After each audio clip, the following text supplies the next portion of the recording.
Hey folks, here's a quick recap on paper 3 for 2024.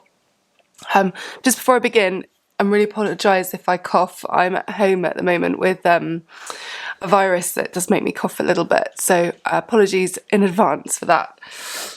So if you put at the top of your page, paper 3, 2024, geography. Now I'm going to make this as simple as I possibly can because I know that you're coming towards the end of your GCSEs now, and it's tough trying to get through these last ones and keep the momentum going. So we'll break the page into half like this, and then if you can just break that one into sort of 1/3, leaving a big section down here. Now there's two sections initially, section A and section B, but section B is actually broken into two sections. So if we put section A here, and then up here is section B, which is your fieldwork section. And section A is all about the pre-release booklet, the one that your teacher would have given you before the exam about Tudley Village. Or Tudley Village. I don't actually know how it's said because it's not a real place, but I've heard people say Tudley and I've heard people say Tudley. Just a minute. Right. So, on the pre-release front, you're going to get 1 9 marker, and you're also going to get a 9 marker in your fieldwork section. So, figure 1 is the first 2 pages of the pre-release. Now, I can't show you this because we're not allowed to. But I can tell you that it's all about a housing crisis. And basically, there's a housing crisis because the supply of homes is very low, okay, the amount of them, but the demand is very high. Okay, now there's different figures you'll need to use from the booklet in your answer, but essentially they need 340,000 are needed. That's homes, by the way, that little house. And that's per year. Okay, they need that many built every year. Then the next number you need is 300,000 is the government target. But in reality, there are 170,000 that are actually built. That was in 2022. So you can see that they're drastically low. The other part of figure 1 that I just want you to really pick out is the whole brownfield versus greenfield debate. Okay, it is a bit of a debate and it gets people pretty worked up. Brownfield are areas that have already been built on. Could be old car parks, factories, just anything really, buildings, any space at all. Greenfield sites are fresh, green areas that have never been built on. Developers prefer these. Okay, they often look nicer and they're nice flat land sometimes to build on with nice views. And they can be cheaper and there's more space. But brownfield sites, there's 1.3 million homes could be built on brownfield sites, but it just takes a bit more creativity, a bit more thinking to do that. The other one that's going to come up in figure 1 is urban sprawl, which is where built-up areas sprawl out into the countryside, okay, and take up more space. Then figure 2, which is like the next 2 pages, if you open your booklet to the middle section, that's all about, I'm just going to call it Tudley, Tudley Village. It's not a real place, it's a place that they planned to make. And in there you'll find the maps of different scales, showing where it's going to be. Excuse me. You will find information on something called the High Weald, which, if you're familiar with any area of a national park, that's essentially what it's like. It's an area of outstanding natural beauty, an ancient countryside, okay, really very close to the development.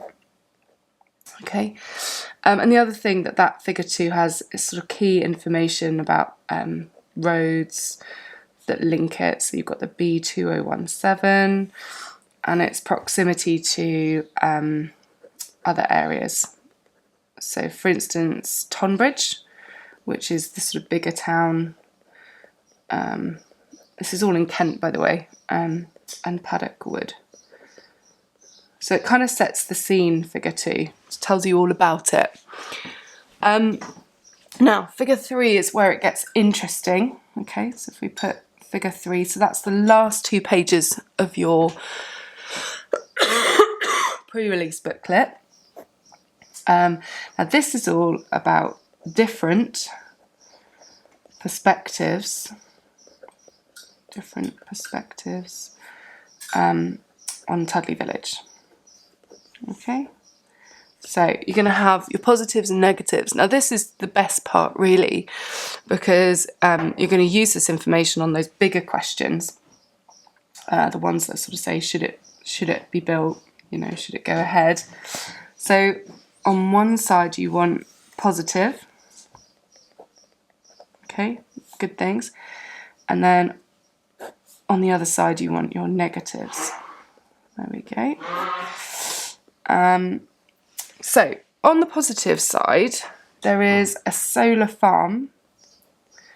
Now that's where they put lots of solar panels in a field and then they use them to create electricity. So that's really good, and I like the green credentials of this village. They do plan to completely run it very much as a renewable energy place. Also, we desperately need affordable homes in this country. Not all of them, but some of them will be affordable. So they're planning to make some that are essentially a bit cheaper so that other people, you know, all people can get onto the housing ladder here. Also, there's going to be big improvements to cycle paths and footpaths, and the idea being that people can just walk around and cycle around rather than using their cars. So I think that's going to be one of the main sustainable features. Now, new shops and local businesses are popping up in this development as well, and that's going to equal higher employment. So you can say that's awesome, we're going to have more jobs for people because we do need that in this country, and that's going to equal something we call the multiplier effect, and that might mean more businesses, more people being employed, more money in the local economy. Also, there's going to be schools and doctors' surgeries. That means that it's fairly self-contained and people again don't need to commute or travel to access those amenities, those facilities. And in total, there's going to be 2,800 new homes. Now I'm putting this on the positive side, but it's also a negative because 2,800 doesn't even come close to that target that the government have got of 300,000. So yeah, it's a long way to go. Right, on the negative side, I think this side will be a little bit longer. We have got, it's a greenfield site. Remember, they could use brownfields. There's no reason to use this site. There's plenty of, well, there's enough room for 1.3 million homes on brownfield sites. There is the loss of ancient woodland. These are trees thousands of years old. Okay, big issue with that. And because of that ancient woodland being lost, there is a loss of biodiversity. Biodiversity means lots of different plant and animal species in an area that's an area of outstanding natural beauty anyway, and conservation area, so an area that's really protected for wildlife. There'll be increased congestion because of all the building of the properties. That's going to have all the construction coming through. Congestion means traffic. it's too expensive for most people. So most of the homes that they're building, a lot of people can't afford to buy. The train station, which has been proposed, is only going to be built once 1,900 homes have been built, which means it's actually unlikely to be built at all. It's very much we'll only do this if we built that many homes. So only once 1,900 homes are built.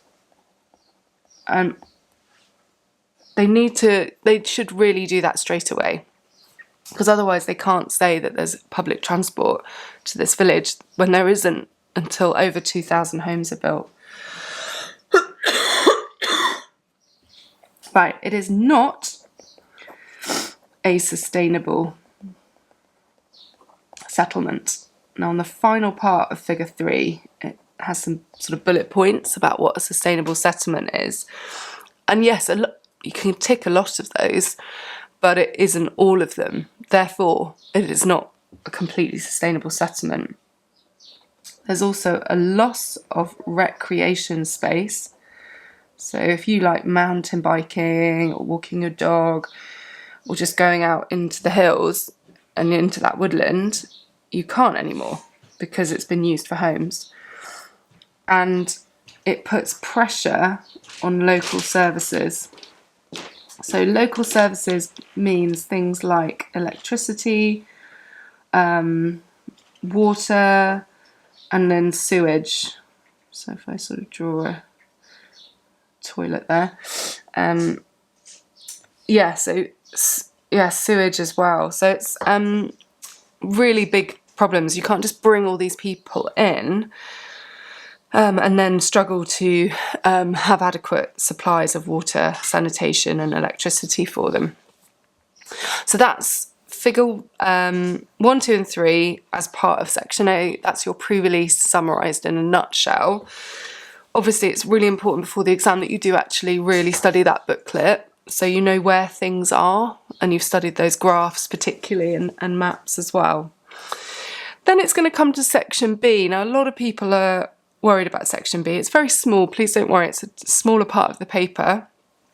It's basically unfamiliar fieldwork.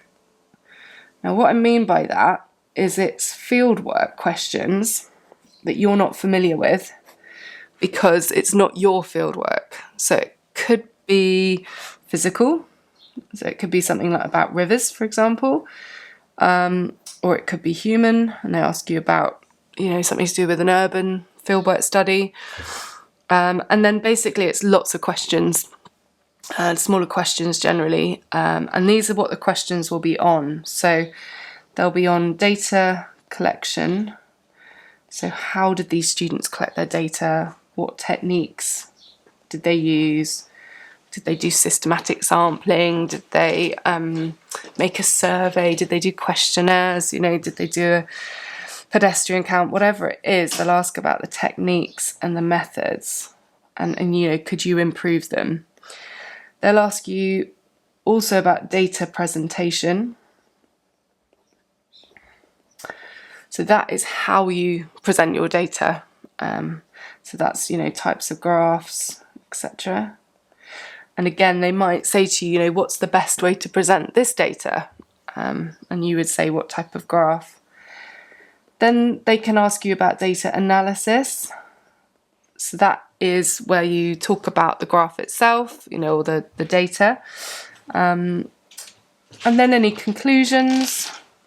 So what conclusions can you reach from their data? So you look at it and you can say, are there more men or more women, or did it meet its aims? Is it useful?